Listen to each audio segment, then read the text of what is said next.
The Bucks are only favored by 1.5, and we have a series where we had talked about the home favorites had gone on a 12-0 run until the Celtics Hmm. lost at home after they blew a 14-point lead with 10 minutes to go.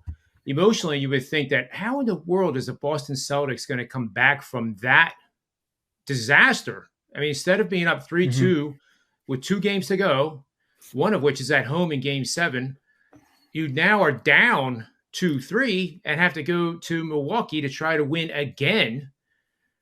It just seems very unlikely. But I do have a situation here that's 16-4 against the number and supports the Celtics, Ronald. It's Hmm. very simple. It's playoffs, series game six.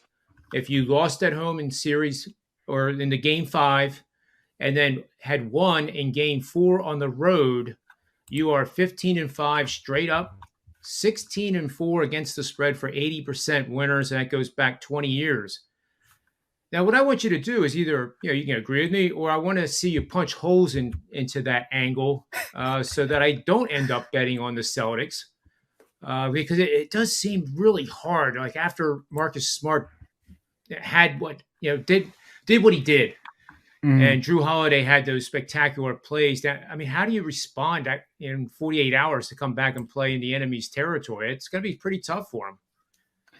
Yeah, for me, I don't blame Marcus Smart, really, because I think he wasn't the only one that made mistakes in that game. I think Jason Tatum made a lot of mistakes. I think one thing that I've seen, especially in the last two games, is Tatum's ego is really getting to him. I feel like I think he's thinking that he deserves the calls that he's getting, that he's not getting, and that's affecting a lot of things. I mean, he's taking 3 pointers and falling to the ground barely being touched, hoping for that foul call.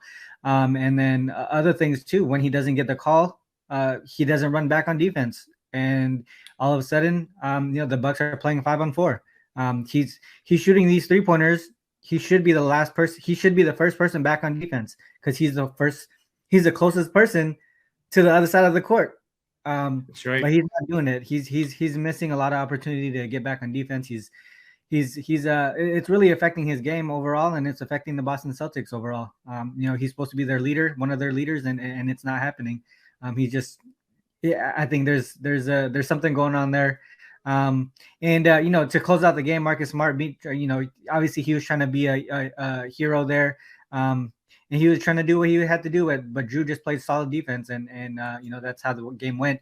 I was on the Celtics that day, and I was pretty sad how it went because obviously we had the lead, and it kind of went away in the last few minutes there.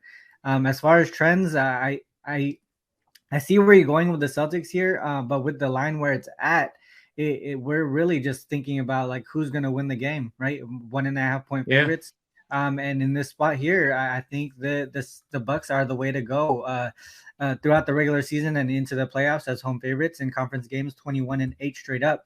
Even though they're not covering the spread, that doesn't really matter in this spot because the line's only 1.5.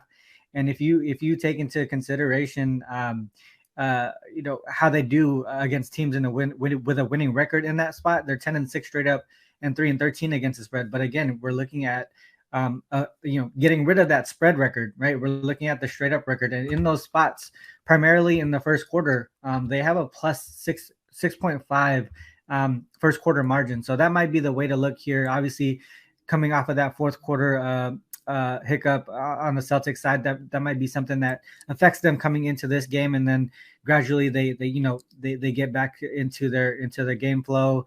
And but maybe it's a spot where they just come out flat. They're feeling the effects of that the last minute loss, and the Milwaukee Bucks take advantage of it. For me, I would focus primarily on that first quarter towards the Bucks here. Full game, it's tough, right?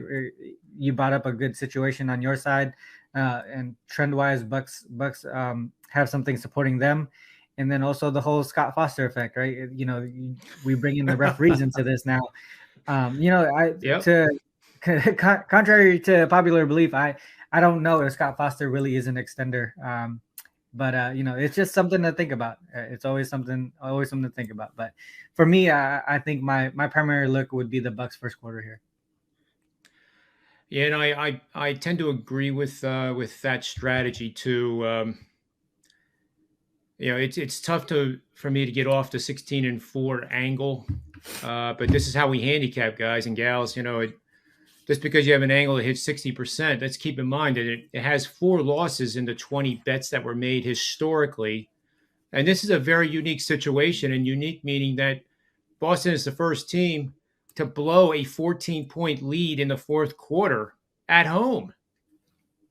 At this point with their seed being number 1 or number 2 seeds, don't do that. So now you have a handicap where you're in uncharted territory. So really, does that 16-4 mean anything? Well, I think it still means something, but now you're bringing in the emotional rebound of the Boston Celtics, because they had to feel like, what, in that locker room. I can't imagine it was a lot of dialogue was going on. It was probably either very quiet or things were being thrown. Yeah. Because that is a tough way to lose. And your point about Tatum, so glad you brought that up, because off air, I have kind of ripped him. And, it's this, I call it the AAU mentality. These AAU teams, they travel over the country.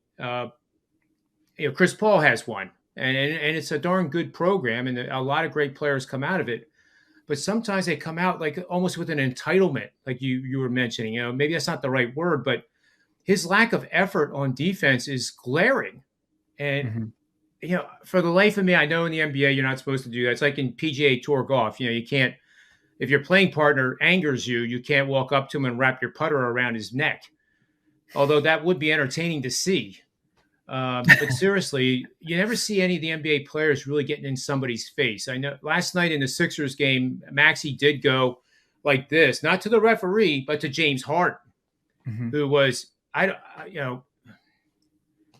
have no explanation for that. And, we always look forward, right, Ronald?